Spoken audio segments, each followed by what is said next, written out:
Yorùbá nation la fẹ́. Àwa ò ṣe wọ́n Nàìjíríà mọ́ o. Yorùbá nation la fẹ́. Nísìnyí o, Yorùbá nation la fẹ́. Yorùbá nation la fẹ́.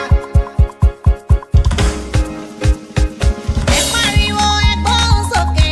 Yorùbá nation la fẹ́. Ẹ jẹ́ kó dàmọ̀, ẹ jẹ́ kó rí gbọ́. Yorùbá nation la fẹ́. Ẹ sọ̀rọ̀ sókè nísìnyí o. Yorùbá nation la fẹ́. Ọmọdé ìlú máa ń pariwo. Yorùbá nation la fẹ́. Àgbààgbà ìlú ti gbóhùn sókè.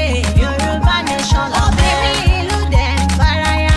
Yorùbá nation la fẹ́. Àwa ò ṣe wọ́n Nàìjíríà mọ́ o. Yorùbá nation la fẹ́. Èyí tí àjẹwà ó ti tó. Yorùbá nation la fẹ́. Òṣì máa pọ̀ lápọ̀jù. Yorùbá nation la fẹ́. Ẹran adìẹ tún ń pa wá. Yorùbá nation la fẹ́. Ebi ń pa wá, ìyà ń jẹ wá. Yorùbá nation la fẹ́. Haúsá bòrò ló ti pa wá tán. Yorùbá nation la fẹ́. Ọmọ wọn Nàìjíríà. Yorùbá nation la fẹ́. Orí títí no surrender. Yorùbá nation la fẹ́. Ìlànà ọmọ Oòduà ń pariwo. No more wọn Nàìjíríà. Yorùbá World Congress ń faraya. Break it on nísìnyí o. Yorùbá World Voice dẹ̀ ń pariwo. Yorùbá nation nísìnyí o. Àgbẹ̀kọ̀yà máa ń faraya. Àwa ò ṣe wọ́n Nàìjíríà mọ́ o. OPC fìgìláńtẹ́. Ẹgbẹ́ Yorùbá lápapọ̀. Gbogbo wọn ti gbóhùn sókè. Yorùbá nation nísìnyí o. Akíntóyè bàbá ń pariwo. Good night to Nigeria. Yèyé Òṣàtọ́lá ń pariwo. Bye bye to Nigeria. Bàbá rọpò ẹgbẹ́. Go two times and they try to wriggle things and turn things a bit upside down. And Bye bye to Nigeria. said, you know what? Yeah, the constitution. Ń faraya. Àwa ò ṣe wọ́n Nàìjíríà mọ́ o. AYCTC ń pariwo. Yorùbá nation nísìnyí o. Ọláyọmí Koiki media. Àwọn kọ́kọ́ ti gbóhùn sókè. Good night to Nigeria. Bàbá Èkìtì ń polongo. Yorùbá nation nísìnyí o. Mayegun general ń faraya.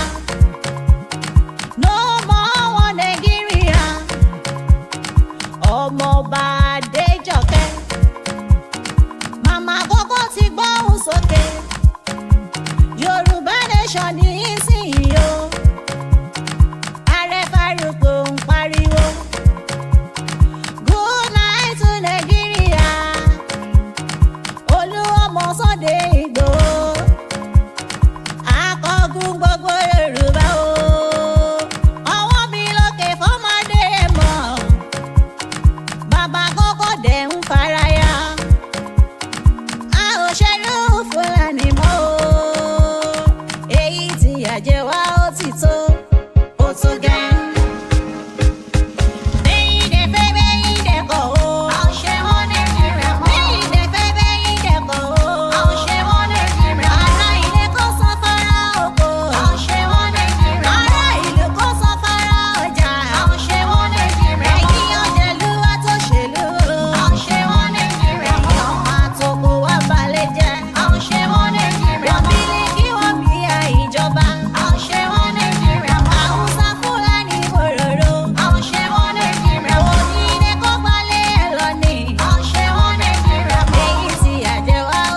ń dán ọmọdé ẹ mọ orúkọ rẹ̀ ò ní parun. lórí títí no surrender Yorùbá nation la fẹ́.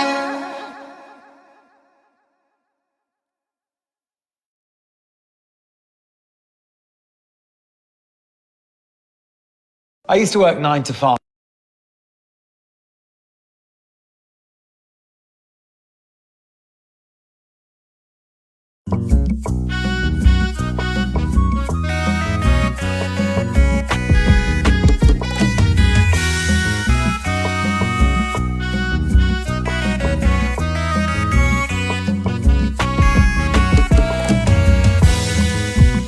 Araba yìí kò máa gbọ́dọ̀ wó. Araba ní egbodò wó láwùjọ. Araba yìí kò máa gbọ́dọ̀ wó. Araba ní egbodò wó láwùjọ. Àṣà ayé kò máa gbọ́dọ̀ gbé. Araba ní egbodò wó láwùjọ. Ìjì ayé kò máa gbọ́dọ̀ gbé lọ. Araba ní egbodò wó láwùjọ. Ìtú ayé kò máa gbọ́dọ̀ pa ó. Araba ní egbodò wó láwùjọ. Kò máa gbọ́dọ̀ wó. Kò nílé wó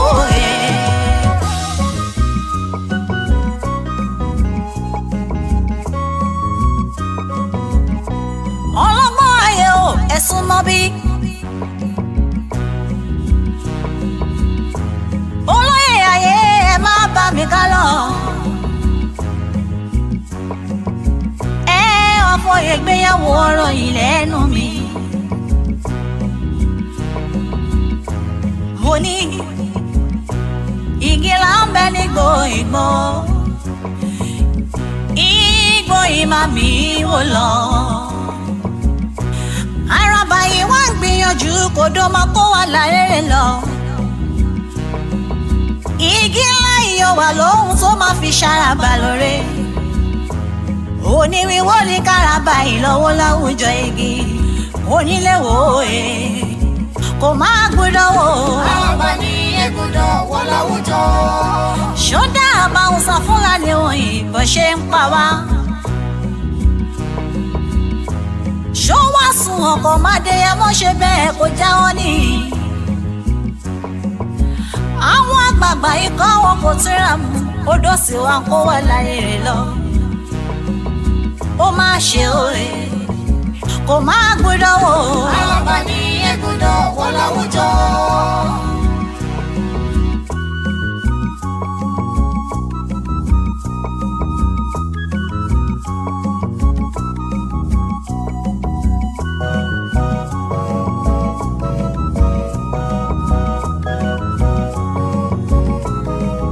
bá mi kọ́ mọ́dé mọ́. èmi kí ọmọ yìnyọ ilẹ̀ akíkanjú ọkùnrin ogun. èrò bá mi kọ́ mọ́ wọn ní gbọ́ ọmọ rẹ̀. iná máa rógún màmá ti di pẹ̀lẹ́ ọmọ bàbá rógún màmá ṣojo. Sunday ẹyẹ tó má ṣe bọ́ kí yẹn ò sí ní gbọ́mọ́. òrìṣà tí ó ṣe bọ́kọ̀ màdé mọ́ ni ṣebí yẹn ò kọ́ mọ́ lágbẹ̀dẹ. ẹ bá lè jẹ́ ẹ̀bọ̀nà jẹ́ Adéyẹmí yóò máa sọ kọ̀ọ̀kan láì dáa. kìkì orin tó máa kọ́ ni wípé Yorùbá nation ìlógó ìbá kìíní. ẹ̀dá bí rẹ̀ ṣọ̀wọ́n òye kò máa gbọ́dọ̀ wò kò máa gbọ́dọ̀ wò kò nílé wò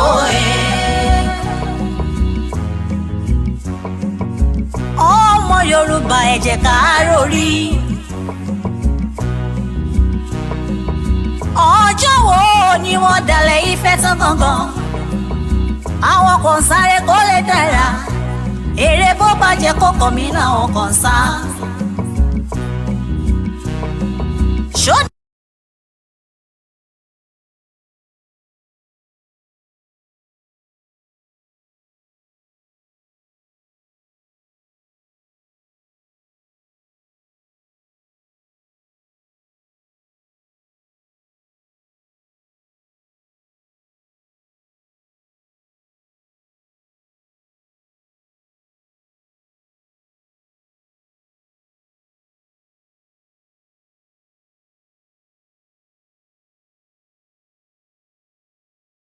Of course, we believe in the freedom of everybody. We believe that people shouldn't be marginalized. We believe our leaders should be accountable to us, there to serve us, not to enrich themselves, their families, and their cronies.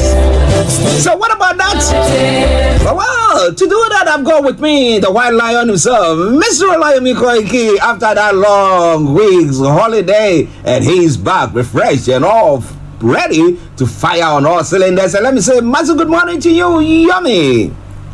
Well, a very good morning to you back in the studio, Mr. Archie. Good morning to all our viewers and listeners from around the globe, and welcome once again to the STARR Radio UK. It is the finest African and Caribbean radio station in London, as we are now just almost half of the year gone already. The month is also running very fast, and there is still a lot happening in the most populous black nation that is called Bako in Nigeria. And like you said, it's been a week away, but it's great to be back again after the long week. Yes. How are you? How was the weekend? The holidays? And I mean, just comparing it, because we know we talk about all these things, and we're looking at our families back home, and we're thinking, okay, if somebody's in Nigeria, they are on a long vac and stuff like that. How able are parents to afford, I mean, going for holidays, for a break of the sort?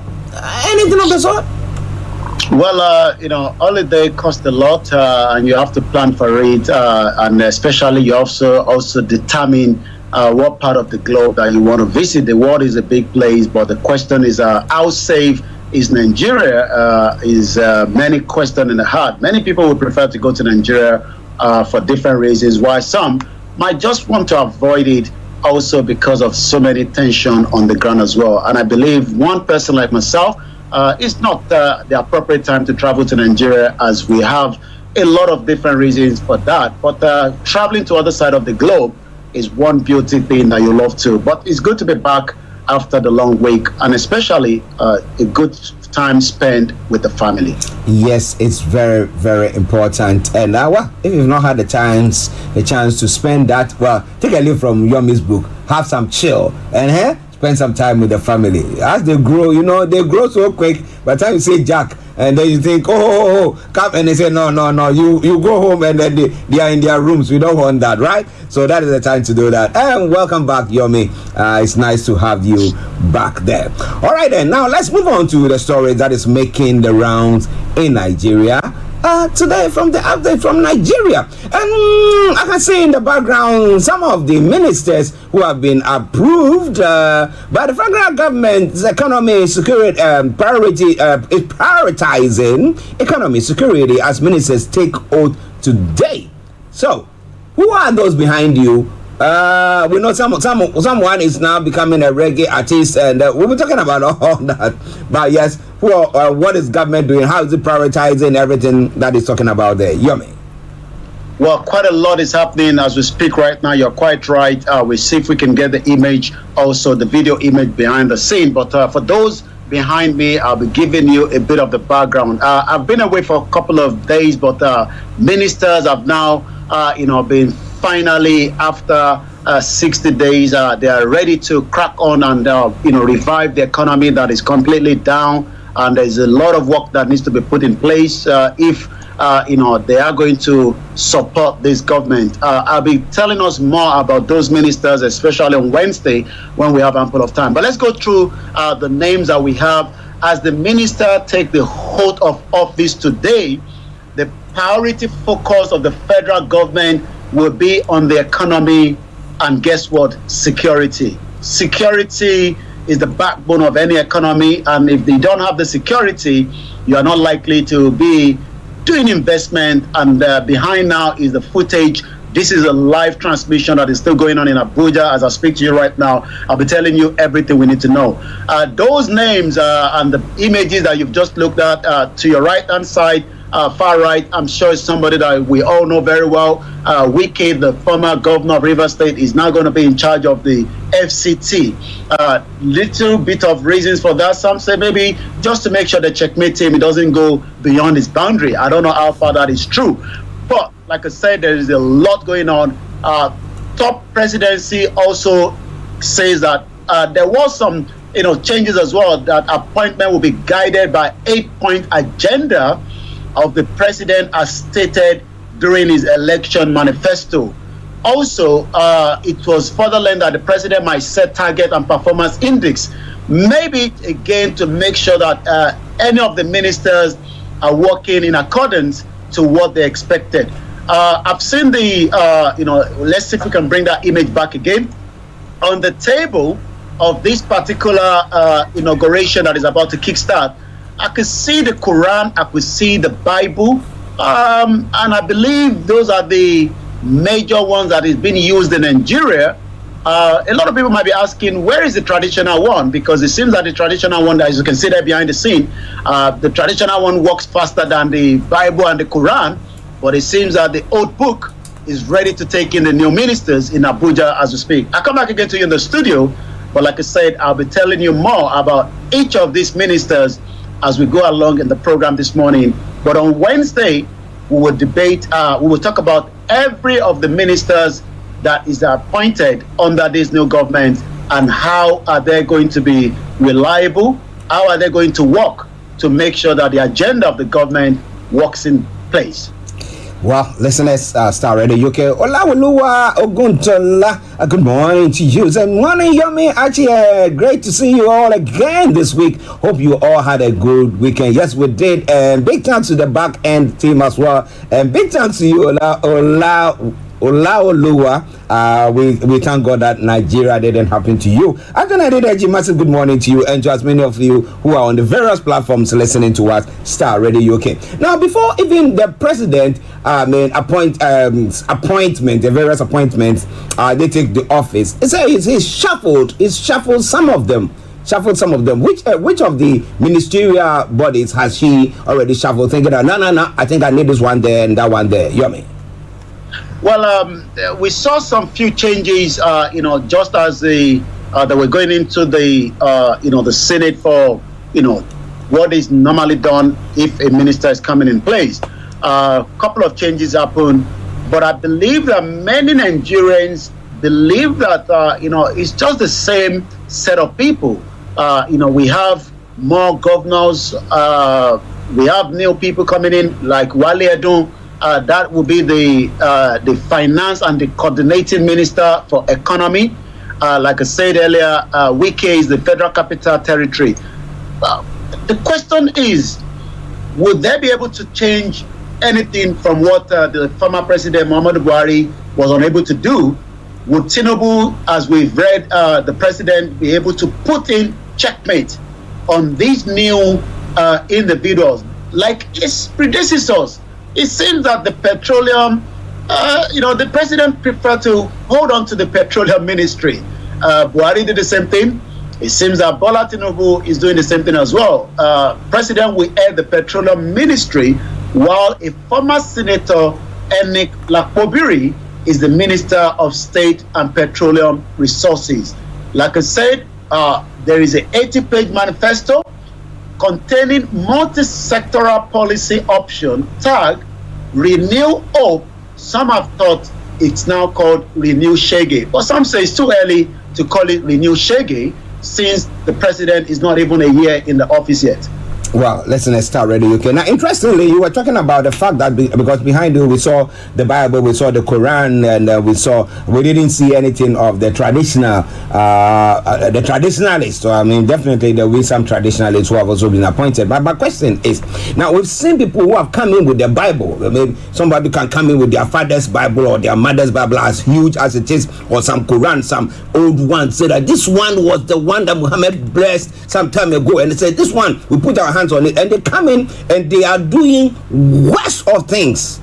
So you ask yourself the question, what is the point? But we have the president who has come out with whether a yardstick or something to give to them and say that is what is going to be measuring them up. Does that mean that maybe this time around we're going to be seeing the ministers being actually watched and monitored and being assessed as to their performances?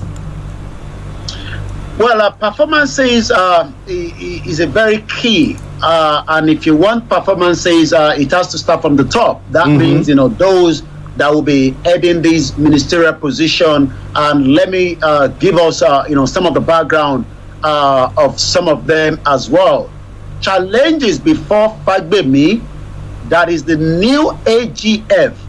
Remember that there are some key individuals that we're going to be talking about them continuously, and that is the AGF, the Attorney General of the Federation. The engineer is going to bring us the image up in just about a few minutes. What are we expecting from the new AGF that will be different from what Malami, was doing? That will be different. He will be representing this new AGF. That's the face there. He will be the one in charge of so much. Let's talk about it. The only ministerial position directly created in the Nigerian Constitution to perform some specialized duties is that of the Attorney General of the Federation and the Minister of Justice, Wale Igbitade. This ministerial nominee, Chief Lateef Fagbemi, who has a legal career spanning for 4 decades, has enormous opportunity to make a difference. We saw Malami could not make those difference, especially, with so much cases when it comes to, some of our cases that we have with the international community, especially legal cases that made Nigeria to lose out when it comes to, money and opportunities as well. Of all the ministerial portfolio, the only one that is directly created, like you said, under the Constitution is this particular AGF. For instance, while Section 151 of 1999 Constitution specifically stated, there shall be an AGF who shall be the Chief Law Officer of the Federation, the Minister of the Government of the Federation. Subsection 2 of the statute book specifically denies the qualification or the criteria for the occupant of the office. Section 1741 goes ahead to state that the AGF shall have the power to institute, undertake criminal proceeding against any person before any court of law in Nigeria, other than a court martial in respect of any of the offenses created by or under any act of the National Assembly. So this particular individual will have to deal with cases. Let me tell you some of those cases that he will have to start with. The most important one is also the one of Nnamdi Kanu. Nnamdi Kanu was kidnapped, rendition back to Nigeria by the federal government. I'm talking about the former president, Muhammadu Buhari. The law has not worked in favor of Nnamdi Kanu. Will the AGF now allow the law to work? Let's talk about El Zakizaki. There's also the law hasn't worked against him as well. Let's talk about Dr. Chief Sunday Igboho. Is this going to make any changes with the new AGF? And so many other cases that are pending as the AGF has its desk full of files to deal with. Let me come back again to you in the studio.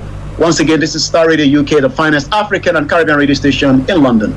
Well, listeners, it is STARR Radio UK, and as I'm saying, there's lots that is happening. But do you think that with these ministerial appointments and reshuffling of a few of the appointments, and do you think Tinubu is going to do any better than what we are seeing with the people that he has, and the fact that it's going to be monitoring or be in charge of the the crude oil bits? I mean, looking at that, which is, the main sources of revenue for the country. Do you think that is going to bring about any difference? And the fact that people are just going on swearing oath and using all that, what do Nigerians even think about that? If you're listening to us, what do you think about that? Do you think the fact that somebody's taking the Bible and said, I put my hand on it, I will do the right thing, means that the person is going to do, or had the Quran, and so I put my hand on it and I promise Allah I'm going to do everything? Do you think that they are doing anything good with everything that we've seen so far? I want you to add your voice to the discussions this morning. It's all coming your way from STARR Radio UK, your favorite African and Caribbean radio station in London. Okay, let's go. But Aziz says, good morning to you all, the STARR Radio UK team, Mr. Archie and Mr. Koiki. Aziz, thank God you are still alive and Nigeria has not happened to you. STARR Radio. Okay, now let's move on quickly. Now, we have one of the appointees who was disqualified, that's El Rufai, who is now taken to the social media. And maybe I should have allowed you to bring that image, or talk about that image first. Let's go to the image that you have behind you, the lady behind you, and then we can come to El Rufai. Over to you, Yomi. Well, humanitarian affairs and poverty elevation. As we speak today, 130 million Nigerians are living in abject poverty. Betty Edu has a lot of work to do. How is she going to make sure that, many lives of Nigerians are lifted out of poverty with a portfolio is a question that many of us will be looking up to. Again, when we talk about this ministerial position, there are some individuals that we will be talking about frequently. One of them, again, is Betty Edu, and the other one would be the Minister of Foreign Affairs. We have Jeffrey Oyemi that traveled across the globe representing Nigeria. We now have Yusuf Tuga that will be the Minister of Foreign Affairs representing Nigeria. You were talking about El Rufai earlier on. It seems El Rufai has finally accepted his fate that he will not be part of this government, and he's already singing, like you said, in the terms of reggaeton. El Rufai, as we know, was the former governor of Kaduna State, but it seems that trailer, as Nigerians will say, have gone through between El Rufai and the new government of President Bola Ahmed Tinubu. El Rufai was scrutinized for security reasons. He was not given the soft landing during his own, Senate appearance. He has actually now finally said, it seems that I will just allow somebody else to be nominated. But the headline this morning is, Nigerian netizens have mocked ex-governor Nasir El-Rufai, christening him as a reggae minister. Why is that? Following his cryptic lamentation on the betrayer by posting on a Bob Marley song lyric underscoring the theme. Yesterday, according to the report, Mr. El-Rufai shared a lyrics of Bob Marley, who capped the feat that decry betrayal by close friends and allies. It seems El-Rufai is saying to Bola Tinubu, you are just the same betrayer. We brought you in, but it seems that you are just being marginalizing us. Maybe just the way Buhari marginalized others. We will have to wait and see. But it seems that 2027, which is after the first year of Bola Tinubu, maybe he might bring back El-Rufai, just as Buhari had to go back and bring in Bola Tinubu after there was a fallout during the first year. Well, let's see. Would there be a fallout? After all, the president Tinubu appointed him, and so he has done his best. It's only that the committee that's supposed to approve them thought that he wasn't qualified because of security reasons. Well, is it because he's going to say that, well, as far as he's concerned, there will not be any Christian leader or this in that particular part of, is it Kano or Kaduna, whichever place that he is, and that's what has caused him. Where? Kaduna, yeah, and that is what has cost him. Well, we all live to see. STARR Radio UK. Now let's come quickly to one person who we thought that maybe under Buhari he was a wonderful man.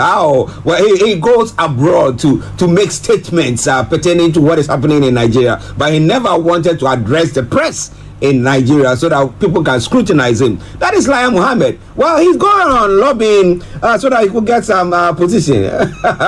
Lai Mohammed. YOMI. Well, the former information minister, Alhaji Lai Mohammed, seems to be, it seems that he's still interested to be part of this government. Maybe, Bola Tinubu will give him that soft landing. We don't know yet.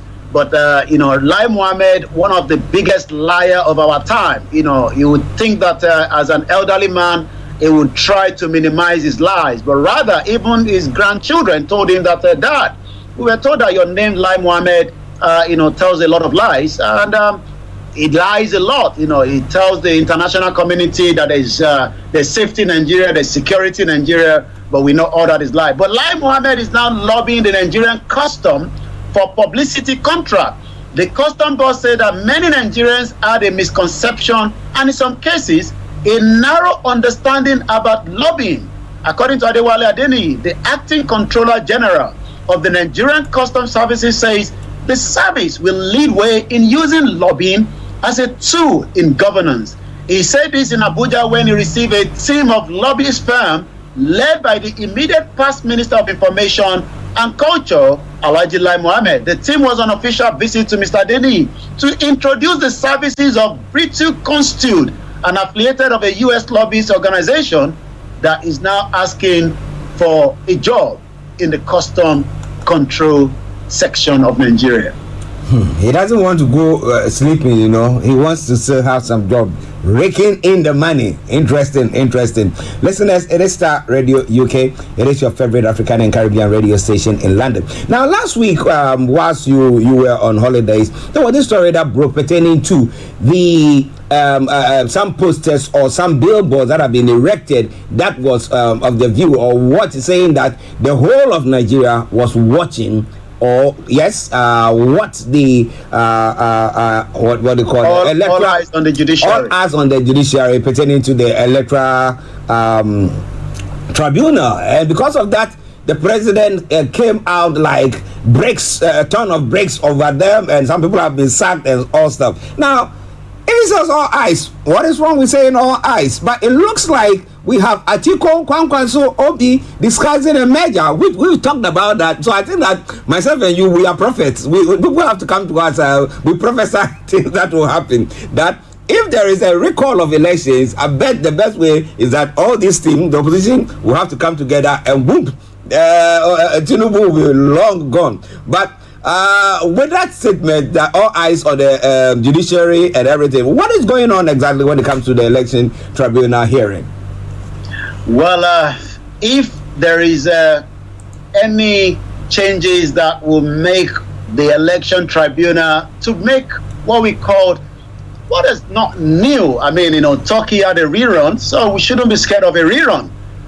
But should a rerun happen in Nigeria and the two candidates come together and merge, that is going to be maybe the end of these Bola Ahmed Tinubu. We don't know, because we know that between the three of them, it couldn't meet up to, the 25% according to what they're saying on the FCT. There's a lot of challenges on that.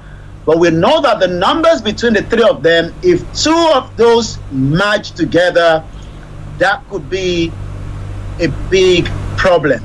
But from what we are hearing right now, Atiku, Kwankwaso, and Peter Obi are discussing a merger, and they may set up a formidable party. Would that make any changes, at this particular time? Or maybe they are preparing for 2027. As much as many Nigerians are still not satisfied yet, they have to wait for the outcome of the election tribunal. Nobody knows what is going to happen yet. But the headline says Atiku, Kwankwaso, and Peter Obi are now discussing a merger, gearing up for possibility as the country continue its transition process. The trio of Atiku Abubakar, Rabiu Kwankwaso, and Peter Obi have begun to discuss the possibility of a merger with the ultimate goal of setting up a formidable party that could move effectively, challenging the ruling party. Remember that it took a merger of the CPC. Buhari couldn't do it on his own. He tried it one time, Ilule. According to Tinubu, he tried it the second time, Ilule. The third time, Tinubu said, come, let me teach you politics. Let's do a merger. And they were able to uplift the PDP. It seems that the PDP are now thinking the same way after not believing that Peter Obi could push. It seems Atiku is still interested. The question then is, who is going to be coming out under that party as a president and the vice president? Because we know in 2019, it was Atiku and Peter Obi. Peter Obi was not satisfied that he couldn't get a ticket. He ran to Labour Party. Labour Party made the push, and the push almost overthrown Tinubu in Lagos State, and they had to play the ethnic card, by saying that don't allow the Igbos to take over Lagos State. But this time around, who is going to bow down for each other between Rabiu, Atiku, and Peter Obi? And to remind our listeners, Atiku has been contesting as far back as 1993. Well, maybe 2027 is what they are looking at. We're not very sure about whatever is happening. But listeners, it is STARR Radio UK. Updates from Nigeria with Mr. OLAYOMI, Koiki in our North London studios. I'm actually here in the South studios. But is there any indication of when the verdict will be coming from the election tribunal? Have they given any indication at all? Well, all eyes on the judiciary is one of the most trending hashtag right now. All eyes on the judiciary, and it seems that as many people are still waiting. We don't know yet. But what we can say is that it seems many Nigerians are probably in the hope that the judiciary will make the best out of whatever is going to be the outcome. But like I said, we have to wait a little bit more longer for us to know when that is going to happen. But for now, it is still speculation what is going to be the outcome of the judiciary. And like you said, yes, there was these banner. I don't know, it seems that maybe Tinubu was driving past and his eyes caught up on it. Maybe some of the politicians that are under APC, and they were not really pleased about these banner that was erected somewhere in Abuja, and that's the banner right behind me. And the banner stated, "All eyes on the election tribunal judges, diaspora for good governance." Guess what? That was quickly removed. But before it was removed, I believe it has already served the message that those that wanted to put it there wanted it to do. No, the question is, what was wrong with that statement, in your view? I mean, because we want to see if the judiciary thinks that Tinubu's team has presented a good case and they've got good evidence that he won fairly, what is wrong? If they find out that, the opposition, that's what we call Atiko and Obi and Kwankwaso, they didn't perform well and therefore they lost, what is wrong with that? So why are they angry about that? Well, like you said, politicians are not always comfortable when it comes to, images like these. They feel very, very uncomfortable, and they were very, very uncomfortable. They had to take it down. But it seems that the message already passed already, and that's all I can say. But what do Nigerians, before I just let you off and then bring us the results, what do Nigerians think about the judiciary? Do they think that they're going to be free and fair? Many Nigerians believe the judiciary would play the role that they are meant to do in accordance to the constitution of the country. So many Nigerians believe in the judiciary. I don't believe in the judiciary because I've seen many times of such that has not gone. But this is going to be the very first case that this judiciary would prove to the international community, and that will probably be part of the reason that according to the global peace, Nigeria is under 144 out of 163 countries where there is no peace. Iceland is the most peaceful country in the world. Benin Republic is 110. Even UK could not make up to 1 to 20. We are at number 37, but we are still far better than Nigeria. Well, listeners, are we better? If you are listening to us from Nigeria today, do you see as the security and everything going on? Do you think it is a good place? Would you want to rush and just go and invest there? Are you sure of the judiciary that when you have a case, well, they will adjudicate in your favor if you have got everything right, and that people will not be coerced or induced in any way, shape, or form? Well, whatever it is, Star Radio UK is here. Make your comments known. But now, let's go to Yomi for the rest of the stories making the rounds. Over to you, Yomi. Thank you so much. Well, the question is, are we going to see ECOWAS after the last meeting in Ghana still going out to do what they've asked the other members to support? We've heard from the junta saying that we have 3 years to roll out our transition and give back the power according to them, but it seems that that is not going well with ECOWAS as we speak right now. So the headline again is ECOWAS reject the junta transition plan. Would that mean that soldiers will be rolled out? We don't know yet, but we saw that, I've been away for a few days, but I'm sure you've been catching up just as I've been following as well. The Economic Community of West African States, ECOWAS, has rejected the Niger junta 3 years power transition plan. ECOWAS Commissioner for Political Affairs and Peace and Security, Abdul Fattah, have stated. ECOWAS Commission for Political Affairs stated this, during an engagement, with the BBC yesterday.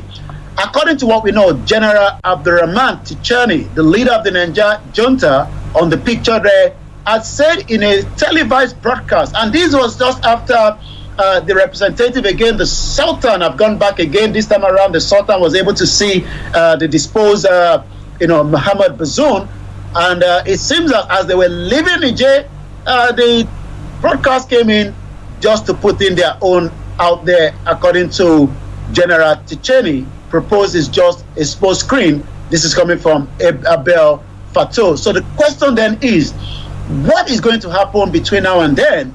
We know that they were on a standoff.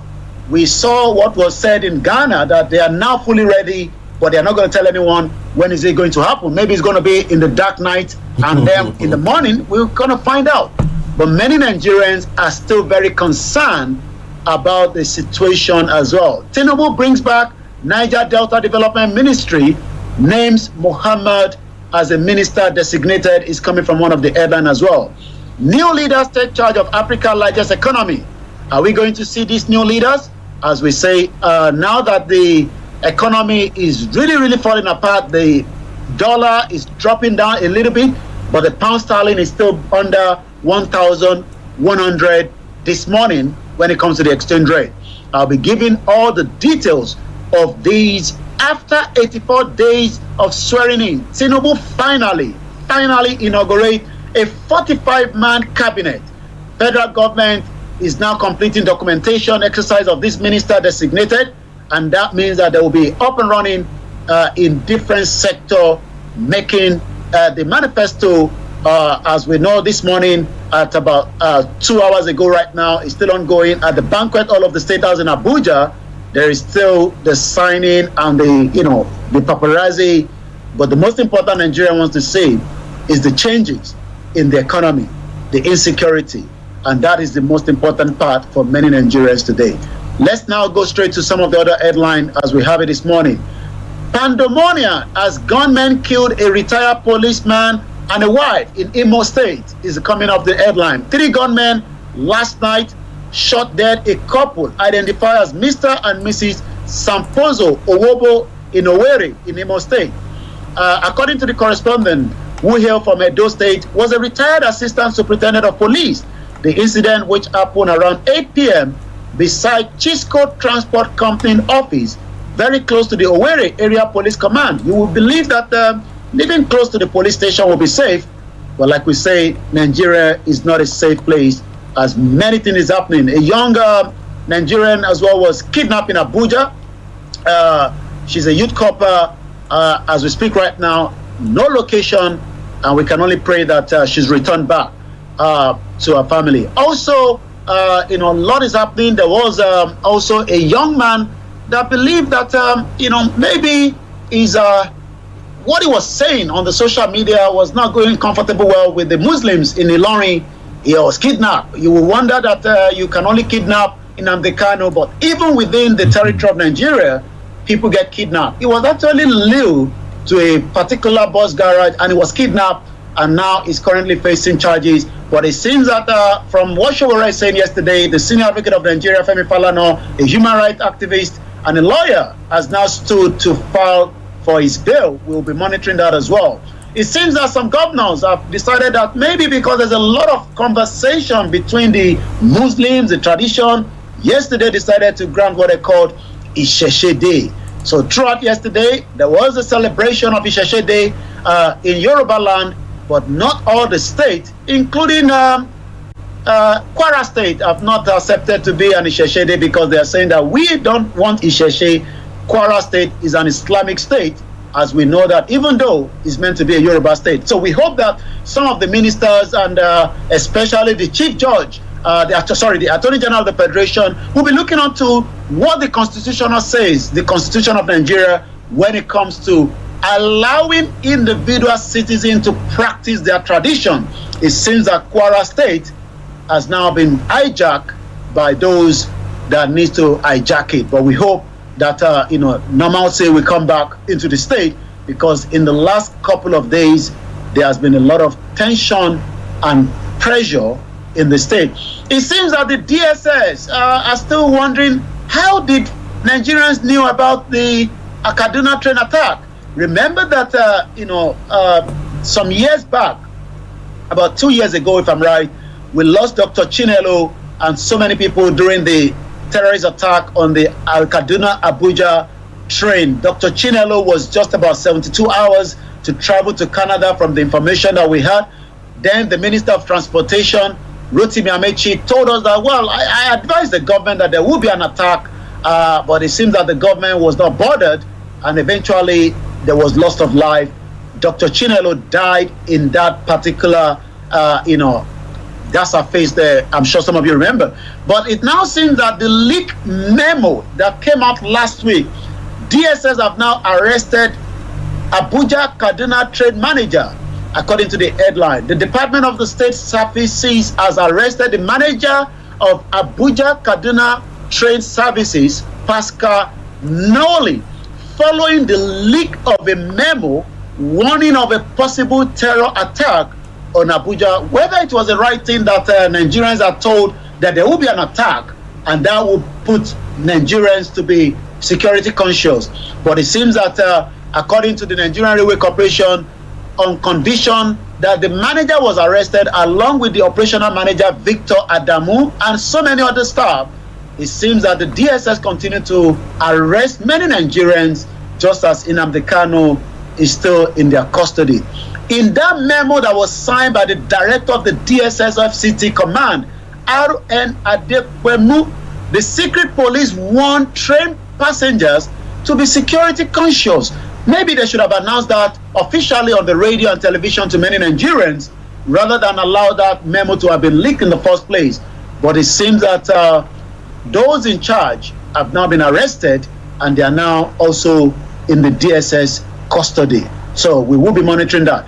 Let's come to London. It seems that there is a bit of confusion that Ashake has used the image of one of the female that died during one of his concerts in London a few years ago. The deceased concert goer's sister has now knocked Ashake over a video tribute. Rachel, the sister of the late Rebecca Ikumelo, has slammed the popular musician Ashake for tribute made to the deceased during his Sunday concert in London. Rebecca and a security guard, Gabriel, both died after sustaining injuries during a crowd surge at a show that was held in December last year. On Sunday, Ashake has held another concert in the city but paid tribute to his deceased fans before commencing his performance. But it seems that and then he also displayed the picture on video of Ikumelo and the other guard. But it seems that the family are wondering why he would take that step without consulting them. Well, let's pray for those that have lost their family, and we hope that such incidents will not be coming again on the surface of people that are attending concert in London. Just about on the 29th, we saw Wizkid was able to pull 62,000 crowd at the Tottenham football ground. Many Nigerians, diasporans, love to visit some of these concerts, but safety measure must be put in place, and we hope that will be something that the council in UK will be looking up to. Let me come back again to you in the studio, but again, sit at home, continue in the southeast where there is less activities going on and billions of naira lost out again. Well, listen at STARR Radio UK. Mr. Koiki in our North London studios. I'm actually here in the South studios and we're bringing you updates from Nigeria before we run up. But Ashake's case, I mean, what is wrong with him, paying tribute to somebody who lost their lives on his a tour or on his performance? I don't see anything. At times I think our emotion takes the better side of us, and then because at least he's showing that, look, whatever, maybe they want him to maybe donate some money. He wasn't the one working on the security. He wasn't the one. All that he was up to was that he was, he'd been contracted to come there to come and perform, and that was what he was doing. So if anything, it is the organizers or the management of that particular place who should be held culpable. So I don't know why maybe the family is doing that. Maybe because I'm not the one affected directly. That is all. But Yomi, what do you think about that? Well, I believe the council will be doing, diligent checking on these. We don't know what is the outcome of that particular council where the event was held in December. I saw the crowd. It seems that something similar was almost going to happen as well on Saturday, because I was there outside when some youth wanted to run through the security gate, and probably maybe they have ticket or not, I don't know, because I was just about a few distance away. But it seems that the incident that took place in December that led to the death of these beautiful sisters of ours and another security guard, what the family believe is that if you're going to be using that for another concert, then you need to maybe take consent from the family before putting the image of their loved ones again out there, especially it is not even 1 year and they are still mourning. We believe that whatever took place while he was doing what is meant to be done by just saying we still love that particular person that died, but it seems the family are not pleased. But we'll have to wait and see if the Ashake is going to respond back to this particular, because this concert just took place again in London, but it seems that the concert on Sunday that Ashake held, which was yesterday, the family are already responding that she wrote, "What a sorry excuse of a tribute from Ashake. My sister lost her life at your show, and you haven't spoken to a single member of my family since. But you can hold another concert in London less than 9 months later and play a video as a tribute. R.I.P. Rebecca Ikumelo." So you can see that it seems that Ashake and the team have not paid. Maybe he would have done that by visiting them before going into the concert on Sunday. But who knows what was going through his own team. Well, I mean, that is what they're saying, that maybe his team has not even responded or gotten in touch with the family, and that's why they are saying that they're fine. Because, I mean, when this happened, we had all the new media network here in the UK, I mean, flashing the image of this lady, those who lost their lives. It was just all over the place, so we saw it. So I don't see anything wrong, but if they want him to personally maybe get in touch with them, because at times there are legal attributes to that, because if you go to say sorry for your person blah blah blah, that means you've taken responsibility, and the court can now take you on. So maybe it's advices from his maybe his legal team that has brought about that. But whatever things, let us calm down and let's solve this out nicely. Now let's come to the impact of the sit at home in the southeast. What has happened? Well, the impact continued to ravage the economy, most importantly, as many businesses completely fold up on a Monday. But just as we know that the security are already stretched, and I'm reading from what Femi Fanikayode, we thought he was going to be given a position, but it seems he hasn't got one. But he's now responding to this current situation with ECOWAS, and this is what he put out some few hours ago. ECOWAS doesn't even have a combat-ready force. They will depend on the Nigeria. Presently, Nigeria gives more than 80% of the MNJTF fund. Again, Nigerian military is currently engaged in internal operation in all the 6 geopolitical zones. We only have less than 200,000 personnel. With the current economic crunch, where are their resources coming from?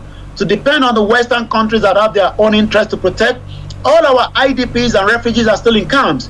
We have not been able to resettle them for more than 10 years. So how do we undo additional masses of IDP and refugees that will definitely result from the crisis? Nigeria will be in a deep shit if we go for this adventure. But it seems that on the other side, looking at the government in exile of the Biafra, Simon Ekpa, continue to say that, well, sit-at-home update in Abia State is ghost town. Today, 21st of August 2023. Again, as many Nigerians believe that now that we have ministers in place after 84 days, maybe it is time now that the AGF, remember I talked about the AGF must now look into especially the health of Nnamdi Kanu, the leader of the IPOB that has been held in the custody of the DSS after the rendition and kidnapping. The AGF, for peace to reign, even though we know, according to the data out there, Nigeria ranked 144 out of 163 countries. Afghanistan is the last country on that chart at 163. Do we want peace? Simon Ekpa said, I'm not going to talk to Nnamdi Kanu on the phone. He needs to be out there, outside the country, And when he's out, he will take charge and maybe the sit-at-home. Remember that the sit-at-home was not something that was initiated by Simon Ekpa. He's been there even before, he took over. Nnamdi Kanu was kidnapped. But it seems already now that it is having a big toll on the economy of the Southeast and the other regions across as well. Well, let's see what the new Attorney General will be doing, and maybe he will have a different stance on that. But has he, what has the president said so far? We know lots of people, or lots of big hooks, let me put it that way, in the Southwest have appealed to the presidency, and we are thinking that maybe by this time they would have come out to say, you know what, let Dr. Chief Sunday Igboho come back to Nigeria to come and see the burial of the mom or whatever. But we've not heard anything. Have you heard anything else?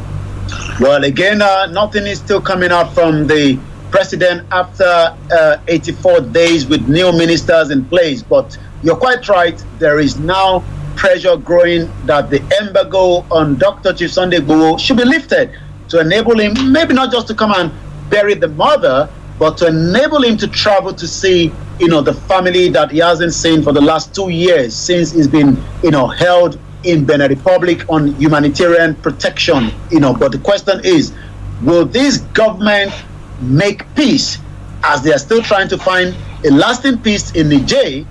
As Fenika said, there's still a lot of internal crises in the country that this government needs to talk about, not just the crisis in Niger.